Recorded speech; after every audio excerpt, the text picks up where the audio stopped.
Welcome to the School of Better's Mind course. I'm Emily Toner and this is the beginner lesson where you will learn about the brain.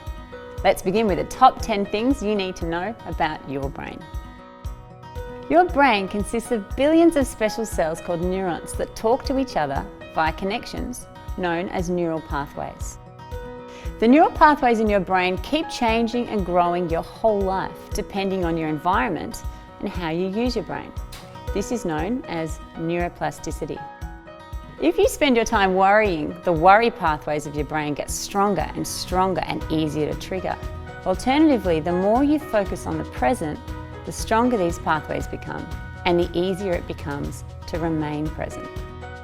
The amygdala is the fear center of your brain, so when you experience long periods of stress, this area gets bigger, while other areas, such as the frontal lobe involved in attention, memory and planning, get smaller. Our brains have an inbuilt negativity bias to help us avoid danger.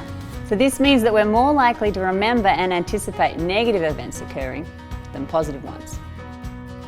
The negativity bias can also influence our thoughts about ourselves. So this means that we're more likely to criticize than encourage ourselves when things go wrong. Our bodies are pretty clever and can influence our brain and the way we feel. For example, when you intentionally smile, your body sends signals to your brain telling it that you're happy. When we're sad, we have a narrow focus, but when we're happy, we see more of our visual field and are more likely to see the big picture over the detail.